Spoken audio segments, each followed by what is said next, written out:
Uma iniciativa que estimula a solidariedade de forma simples e sem burocracia. Donos de restaurantes, bares, armazéns ou supermercados destinam produtos próximos do vencimento, desde que apropriados para o consumo, a pessoas carentes. Como funciona e quem pode participar? Qual é o papel do judiciário no combate à fome? Esses são os principais temas de hoje do Pensamento Jurídico, uma produção da Associação dos Magistrados Mineiros, a AMAGES.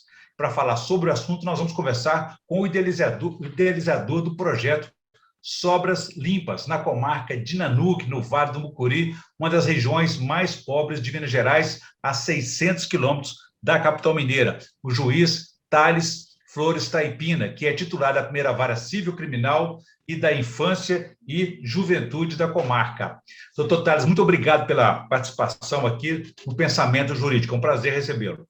Obrigado, Leão. Prazer é todo meu. Obrigado pela oportunidade. Muito bem. Doutor Thales também é autor de vários livros, entre eles o Manual da Sentença Penal Condenatória pela editora De Plácito. E a você que nos acompanha, você pode inscrever-se no canal da AMAGES no YouTube e enviar suas sugestões e comentários que serão muito bem-vindos. Doutor Thales, por favor, como e quando nasceu, então, esse projeto aí que o senhor implementou na comarca, né? A iniciativa que une assistência à população carente e o combate também ao desperdício nessa comarca. Bem, Leon, agradecer novamente essa oportunidade, pela importância que é a abrangência da lei, a Lei 14.016 de 2020, em vigor desde junho do ano passado. É uma lei pequena em sua extensão, dispõe de apenas 5 artigos, mas de uma grandiosidade enorme em relação ao seu conteúdo, uma vez que a essência da legislação é o combate ao desperdício de alimentos, que é cada vez maior no país. Diariamente, uma imensidão de alimentos é descartado e, ao mesmo tempo em que muitas pessoas precisam, muitas pessoas não têm à mesa o que comer a cada dia. Então, a criação do programa, que chamamos de Sobras Limpas, aproveitando essas sobras que efetivamente são limpas, não tem nada que não possa ser consumido, ou melhor, que deve ser consumido e, ao contrário, não deve ser descartado. Então, surgiu mesmo da edição dessa lei, que veio trazer uma proteção jurídica a quem pode doar, que são os produtores e fornecedores de alimentos, bares, restaurantes, supermercados, mercearias, padarias, enfim. Então, essa lei veio trazer proteção jurídica a esses produtores e fornecedores de alimentos, uma vez que a tentativa de implementação de semelhantes programas em outras cidades, como já tive conhecimento em relação às cidades da região sul, algumas regiões da cidade de São Paulo, por exemplo, o programa não se efetivou. Justamente por quê? Por causa dessa carência de uma legislação a proteger os estabelecimentos que podem doar em face de eventuais demandas judiciais de natureza indenizatória, ao simples argumentos de intoxicação alimentar. Ok, então eliminou aquela dificuldade que muitas vezes as pessoas, os empresários gostariam de doar, mas havia aquela insegurança jurídica, não havia uma legislação que os protegiam, eles preferiam então descartar o alimento que não estaria, digamos, impróprio para ser consumido, em vez de contribuir para o combate à fome, não é? Exatamente. E são produtos in natura, alimentos in natura, produtos industrializados e até refeições prontas, que alcança, por exemplo, os restaurantes, a possibilidade dos restaurantes fazerem essa doação diretamente a quem precisa, com refeições prontas, através pode ser feito com convênio com o poder público, no caso das refeições prontas, pela imediatidade que exige a doação, é feita diretamente pelos restaurantes. Ou seja, uma iniciativa que estimula a solidariedade de forma simples, né, e sem burocracia, como eu disse. Agora, qual que é o papel do judiciário nesse programa e no combate à fome? É importante, a gente sempre lembra que o papel do Poder Judiciário não é apenas sobre os processos judiciais, não é apenas dentro do gabinete. O Poder Judiciário tem uma participação de suma relevância na questão referente à inclusão social, na distribuição de justiça social. E uma lei dessa envergadura, quanto à sua essência, ao seu conteúdo, pouquíssimo divulgada ou nada divulgado, traz para nós a obrigação de levar essa legislação ao conhecimento de quem precisa e que pode e deve, por orientação, por determinação constitucional, proceder à assistência material a quem precisa, população carente, famílias em situação de vulnerabilidade social, enfim, muita gente que precisa de alimentos que são descartados e podem ser levados à mesa dessas pessoas. Doutor Tales, agora o que diz a legislação, já que ela está dando segurança jurídica, o que ela diz a respeito da segurança sanitária dessas ações?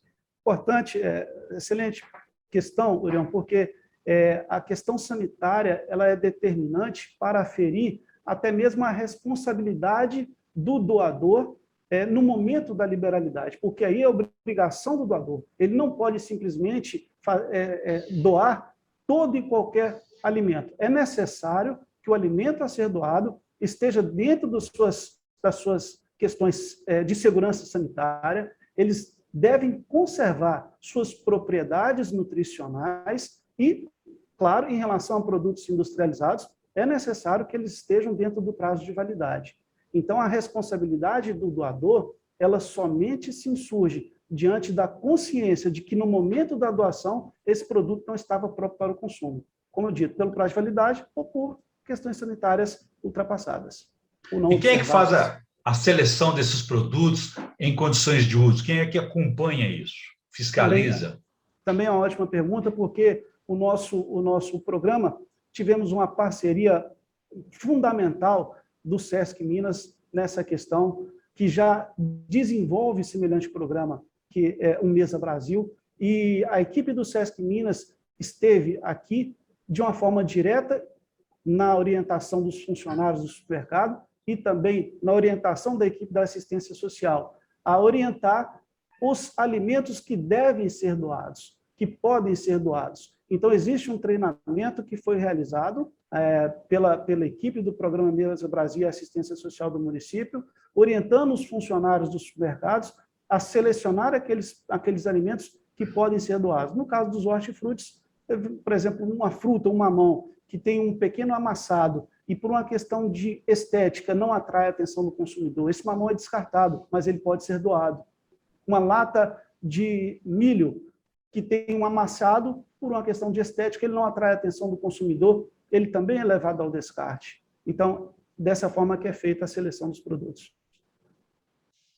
Agora, há segurança jurídica, mas eles também podem ser, de alguma forma, punidos caso haja aí uma má intenção, haja dolo, por exemplo, né? Quais são as condições desses produtos ao serem doados? Quais são os critérios de doação? A questão da responsabilidade civil, a eventuais demandas indenizatórias, a lei teve o cuidado de deixar expresso que não existe relação de consumo entre o doador e o receptor. Isso significa que não há responsabilidade objetiva dentro dessa relação jurídica. Ou seja, se o receptor quiser demandar judicialmente contra o doador do alimento, ele tem que provar que o doador do alimento tinha conhecimento que esse alimento não estava, no momento da doação, próprio para ser consumido. Então, é de grande relevância essa percepção do legislador, porque traz segurança jurídica àquele que vai doar. E essa responsabilidade do doador, ela cessa, ela é interrompida no momento em que se efetiva a doação. Doutor Tales, e como é que é feito? Quem identifica as pessoas que estão nessa situação de vulnerabilidade social, que necessitam desse apoio e assistência? Muito bem.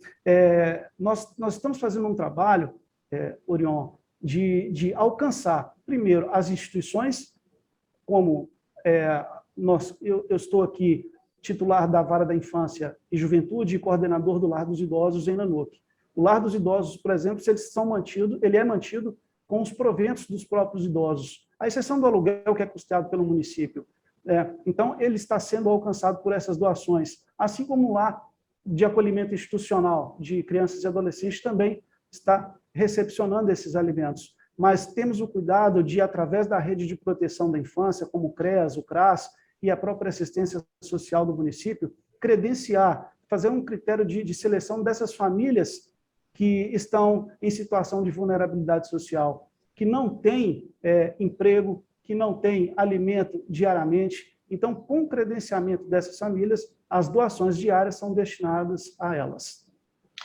Doutor Tales, a situação da pobreza e fome é muito grave no país e no mundo todo. Como é que está a situação na região? A região, como você colocou bem ao início, é uma região muito carente. Nanuque é uma cidade sede de comarca, mas alcança distritos próximos, vilas próximas, em que a situação é de carência muito grande. Então, a ideia, através da doação, através de parceiros que trabalham, que fazem esse trabalho de assistência material, social, como as entidades beneficentes de assistência social, aqui eu faço questão de citar a Sociedade São Vicente de Paulo, da qual minha esposa Maria Isabel é integrante, é membro, também entidades religiosas. Então, através dessas entidades, alcançar essa população carente. Elas não têm acesso a oportunidades e carecem de alimentos em suas residências todos os dias. E o país vive uma situação estranha, né? Tem essa situação grave da fome, por outro lado, na outra ponta, tem um desperdício enorme, que é muito grande o desperdício em bares, restaurantes e mercados, entre outros, não é isso? Assim, tomando por base a dimensão da comarca de Nanuque, Orion, eu imagino a quantidade de desperdício que existe nas cidades maiores. Não precisamos nem chegar às capitais, mas tem sociedades de cidades de grande porte que têm grandes redes de supermercado que podem destinar esses alimentos a quem precisa, mas são levados ao descarte, esses alimentos. Então, a ideia é a gente expandir, não só a partir da doação dos supermercados. O passo adiante é sensibilizar os fornecedores de alimento pronto, como os restaurantes, para que eles possam fazer essa doação de marmitex, por exemplo, como aqui em todas as cidades tem albergues, né, para acolher pessoas moradores de rua. Esses albergues podem ser atendidos por refeições prontas também. Inclusive, aqui o município se disponibiliza a fornecer o recipiente de alumínio para que o restaurante sequer tenha despesa em custear esse recipiente. Esse programa ele surgiu na pandemia ou você acha que ele poderá também ter uma permanência depois dessa crise sanitária? A gente intenciona a permanência desse programa e não só que ele se enraize efetivamente aqui na Nanuque, mas através, inclusive, dessa oportunidade de divulgação, que ele seja expandido, que outros colegas magistrados, principalmente aqueles que estão à frente da infância e juventude, que levem esse programa em suas cidades, em suas comarcas, que sirva de incentivo e de exemplo para a efetivação desse programa também em todas as cidades que possam ser feitas essas doações. Desde o início do programa, qual é a quantidade de alimentos que já foi arrecadada e quantas pessoas já foram beneficiadas por esse programa aí na região? Nós começamos efetivamente a execução do programa na última dezena do mês passado. Até o meio desse mês, tínhamos 2,5 toneladas de alimentos doados. Hoje nós estamos com aproximadamente 3 toneladas de alimentos doados. E ainda fecharemos esse cálculo no dia 31, na terça-feira.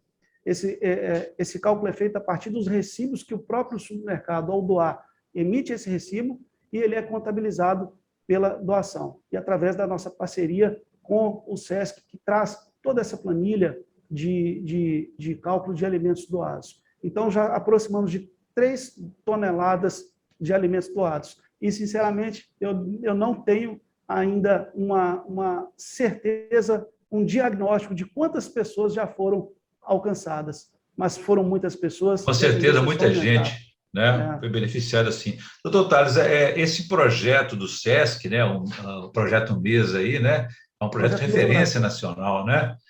O senhor tem outros parceiros aí na região?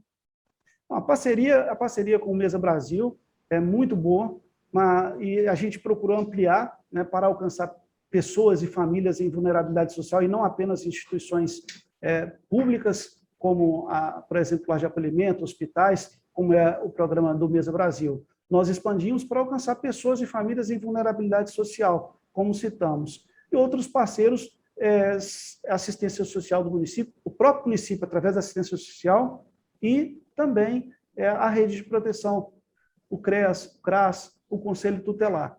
A expansão é que alcancemos mais parceiros doadores, principalmente sensibilizando os restaurantes a realizar a doação de alimentos prontos para que não sejam descartados. Muito bem, porque o desperdício acontece em várias fases, né, que envolve um produto, né, desde a colheita, transporte, armazenamento, comércio, até mesmo nos próprios domicílios dos consumidores. Então, é muito grande esse desperdício, segundo até a própria ONU, chega a 40% de tudo que é produzido e é jogado fora no Brasil, né? Sim, e é importante observar também um outro ponto da legislação que fomenta a doação de uma forma absolutamente graciosa. A lei também foi clara que é vedado qualquer contraprestação pecuniária em relação a essa doação, pelo doador em relação ao receptor, e também qualquer estabelecimento de encargo sobre essa doação. Embora a lei não tenha sido absolutamente clara nesse sentido, compreendo que não pode haver incidência tributária sobre essa doação, pois, do contrário, perderia a essência, que é fomentar a doação, combatendo assim o desperdício. Não é uma relação consumerista, como o senhor disse, né? Ou seja, é sem custos para todo mundo. Sem custo para todo mundo, não caracteriza como relação de consumo, não há responsabilidade objetiva. A ideia é trazer uma orientação, um fortalecimento, uma proteção jurídica a quem pode doar, para que a doação seja fomentada e evitando o descarte de alimento próprio para o consumo. Muito bem. Doutor Tatos, como a gente faz em todas as nossas entrevistas, a gente pede ao nosso entrevistado uma indicação de leitura. O que o senhor pode indicar para a nossa audiência, por favor? Eu gostaria de trouxe aqui para indicar um livro que li há pouco tempo, do jornalista Laurentino Gomes, chama Escravidão. Não sei se algum colega já teve a oportunidade de indicar, mas é um livro que traz muito impacto ao leitor por trazer uma realidade que muitos desconhecem sobre o tratamento que, principalmente as Américas e o Brasil, deram aos escravos durante mais de 3 séculos. E é uma realidade cruel, uma realidade triste, e que, infelizmente, Orion, a gente percebe, ao ler a obra, a gente percebe essa realidade ainda enraizada na nossa cultura. Infelizmente, a gente se depara com muitas relações de trabalho sem vínculo legal, sem carteira assinada, com remunerações muito aquém do salário mínimo. Em outras situações, a gente repara também como no estado da Bahia, que é um grande centro de descendentes africanos, na população de baixa renda, uma prestação de serviço exclusivamente realizada por negros, principalmente aos turistas, e em troca de um pequeno agrado remuneratório, como carregar bagagens, transportar bagagens pesadas dos turistas, enfim, somente feito por pessoas de cor negra. Então, a gente percebe como esse espírito escravagista ainda permanece em nossa cultura, infelizmente, e todos nós temos que combater isso a todo tempo, porque no cotidiano, se repararmos, vamos observar essa cultura escravagista ainda vigente em pleno século XXI. Infelizmente, em todas as regiões, desde as mais ricas até as mais pobres. Com certeza, uma boa indicação que precisa ser sempre lembrada, reafirmada e destacada. Bom, eu conversei aqui com o juiz Thales, da comarca de Nanuque, e falamos aí sobre o projeto dele, que ele implementou na comarca, né? O projeto Sobras Limpas, que une aí a solidariedade, estimula a assistência às pessoas, assistência social, ao combate ao desperdício e também à fome. Doutor Thales Flores Taipina, muito obrigado pela entrevista e parabéns pela iniciativa. Obrigado eu, Orion, cumprimento pela oportunidade, cumprimento ao presidente da AMAGES, Roberto Diniz, cumprimento a todos, mais uma vez enaltecendo a importância da essência dessa lei e desejando que seja expandida pelos colegas e todos aqueles que possam fazer a doação de alimentos. Muito bem, a você que nos acompanhou até aqui, pode ver e rever essa entrevista no canal da AMAGES no YouTube, nas redes sociais e também no site da associação. Vamos ficar por aqui. Muito obrigado e até a próxima.